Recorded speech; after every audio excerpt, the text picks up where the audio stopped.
Si tu ressens souvent du stress, que ton mental est en ébullition ou que tu as du mal à organiser tes pensées, j'ai une habitude qui pourrait vraiment t'aider. Donc aujourd'hui, je vais te partager comment moi je l'utilise au quotidien et pourquoi ça a un impact énorme sur ton bien-être mental. Hello et bienvenue à toi, j'espère que tu vas bien. Donc on se retrouve pour une nouvelle vidéo aujourd'hui. Donc comme tu as pu le comprendre, je vais te parler aujourd'hui d'une action que j'ai mise en place pour mon bien-être mental, pour aller mieux, pour aller de l'avant, pour voir les choses de façon plus positive, pour nourrir mon cerveau en fait de positivité, tout simplement. Donc aujourd'hui, je vais te parler du journaling. Tu en as peut-être déjà entendu parler, on va dire que ça a fait un peu le buzz sur les réseaux en ce moment, mais clairement, moi, il y a quelques années encore, je ne connaissais pas du tout. Mais j'ai commencé à mettre ça en action il y a, on va dire 1 an maintenant. Mais voilà, je fais des pauses en fait, j'ai du mal à rester régulière, mais je me dis que c'est ok. Pendant un moment en fait, je me mettais trop la pression à me dire il faut que je le fasse chaque jour. Aujourd'hui, je le fais vraiment quand j'en ressens le besoin. Mais je vais t'expliquer tout au long de la vidéo.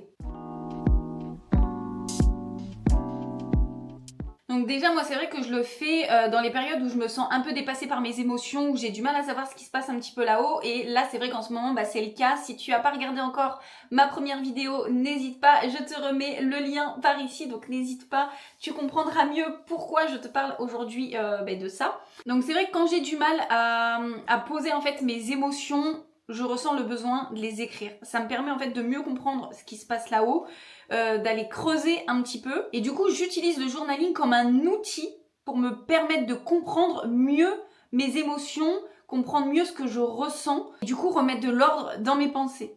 Donc du coup, le journaling, ça va pouvoir de réduire le stress, avoir une meilleure clarté mentale, booster du coup la confiance en soi, et du coup une meilleure gestion des émotions. Et ça, je pense que clairement on en a tous besoin à certaines étapes, périodes de la vie. Donc c'est vrai qu'il existe plusieurs façons de faire le journaling. Tu pourras trouver je pense plusieurs vidéos à ce sujet et chacun donnera sa version. Donc moi je vais te parler de la mienne bien évidemment puisque tu es sur ma chaîne. D'ailleurs n'hésite pas à t'abonner, à liker cette vidéo si c'est pas encore fait. Encore une fois, ce sont des petits gestes pour soi, mais ça représente énormément pour moi, pour gagner en visibilité et accroître ma croissance sur YouTube. C'est vraiment un projet qui me tient à cœur et chaque petit geste qui sera fait me permettra d'évoluer, d'avancer et ça me motivera davantage à construire du contenu. Ça prend énormément de temps, mais je prends vraiment du plaisir à le faire. Mais grâce à tes petits gestes, ça va me motiver davantage. Donc je te remercie déjà pour tout ça. Donc on va dire la version qui peut être le plus simple, c'est le matin, tu peux te prendre même 5 minutes pour écrire tes intentions de la journée. Donc ça peut être comment tu veux te sentir aujourd'hui, une action qui va te faire du bien, ou simplement une ou plusieurs affirmations positives. T'as pas besoin d'écrire un roman, t'as pas besoin d'avoir le plus beau des cahiers, le plus beau des stylos, voilà, après ça c'est à toi de voir, mais n'attends pas d'avoir tout ce qu'il faut pour commencer. La santé mentale n'attend pas.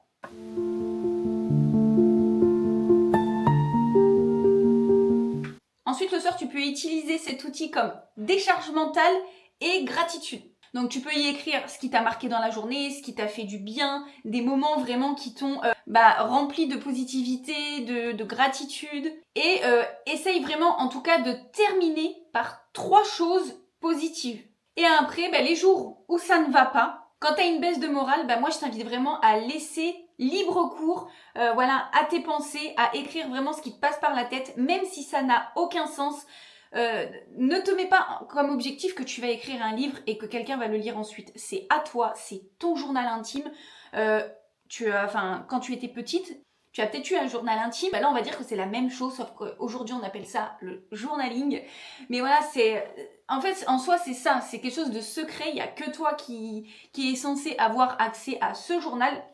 Donc, on ne te demande pas de faire des phrases avec du sens. Voilà, on s'en fout. Le but premier, c'est que ça te libère au niveau émotionnel et que ça te fasse du bien. Donc, moi, je sais qu'en tout cas, quand ça ne va pas, c'est vraiment quelque chose qui m'aide à prendre du recul sur ce que je ressens, à prendre du recul sur mes émotions et à vraiment me dire « Ah ouais, ok, c'est ça ». Et en fait, le fait d'écrire, je prends conscience de ce qui se passe là-haut et en fait, tu vas le ressentir si ça te parle ou pas à l'instant T ce que tu es en train d'écrire et là, tu vas peut-être te dire « Ouais, c'est ça qui va pas ». Et puis en fait, plus tu vas te laisser aller et ça va découler tout seul. Et puis bah si tu as, comme on appelle, le syndrome de la page blanche, eh bien tu écris je ne sais pas quoi écrire, je ne sais pas quoi écrire. Puis tu verras, ça va venir tout seul. Je ne sais pas quoi écrire. Peut-être je me sens honteuse de faire ce genre d'exercice. Moi ça a été le cas au début, je me sentais ridicule de faire ce genre de choses, mais il y avait qui pour me juger en train de faire ça? Moi-même. En fait, on a tendance à s'auto-saboter, à être trop dur avec soi-même. Je parle en connaissance de cause.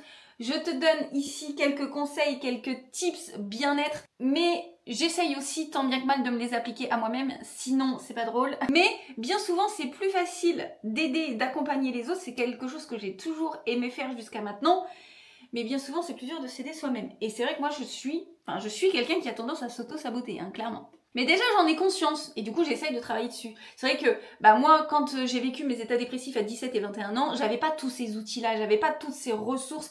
Et là qu'on a aujourd'hui ce type de contenu qu'on peut avoir gratuitement pour nous aider à aller mieux, donc vraiment profites-en. Parce que moi à l'époque en tout cas j'avais pas tout ça et je pense que j'aurais aimé avoir une aide comme ça extérieure sans forcément aller voir un psychologue ou autre. Donc surtout ne te dis pas que tu dois y passer des heures, même 5 minutes c'est largement suffisant. Après tu choisis le moment de la journée qui te convient le mieux, soit tu fais matin et soir, soit tu fais que le matin, soit que le soir, soit tu le fais que quand ça va pas. Tu vois, moi j'ai eu une période où je faisais tous les matins. Après ça s'est arrêté, il y a un moment je crois que j'ai commencé un petit peu le soir.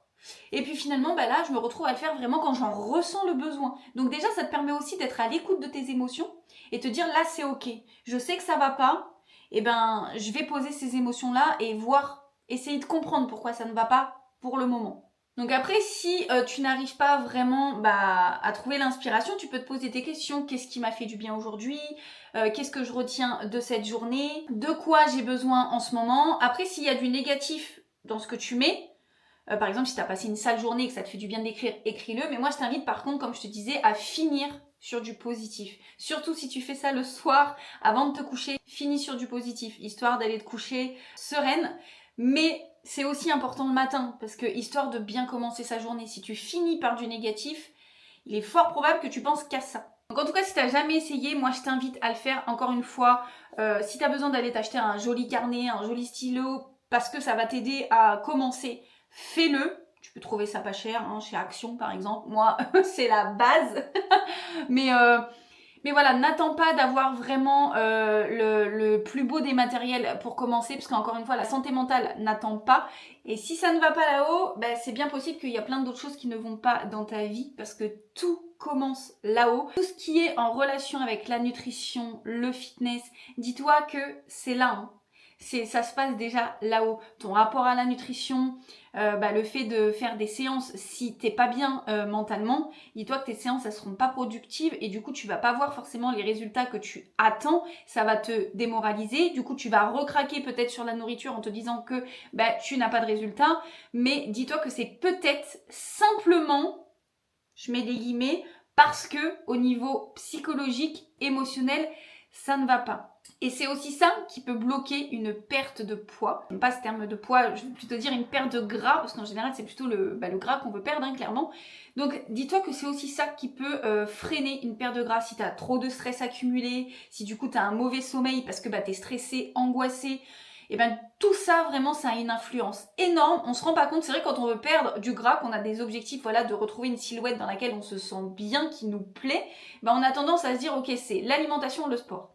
Oui, ça en fait partie, clairement, on va pas se mentir, mais il y a aussi et énormément le mindset qui va jouer dessus, et moi je t'invite déjà à travailler sur ça avant de mettre en place un rééquilibrage alimentaire et une activité physique régulière. Tu peux bouger au quotidien, tu peux commencer déjà par exemple par de la marche. On va dire que la marche, pour la plupart des personnes, c'est accessible.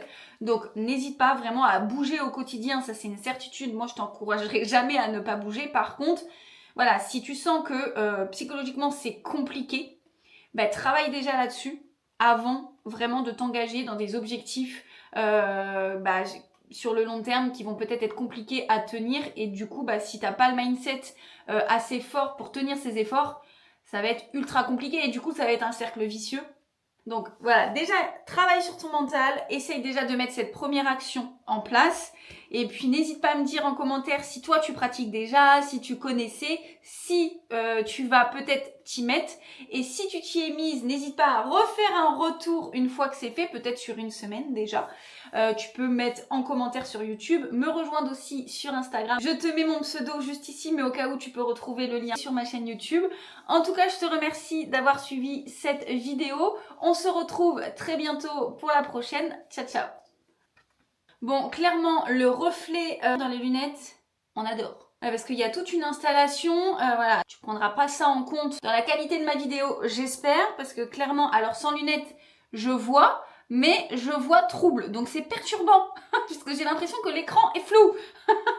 Donc voilà, s'il te plaît, n'en prends pas compte, j'essaierai de la mettre mieux la prochaine fois, mais c'est vrai que dès que je me recule, j'ai les reflets. Donc désolée pour ça, en tout cas, c'est peut-être pas très agréable.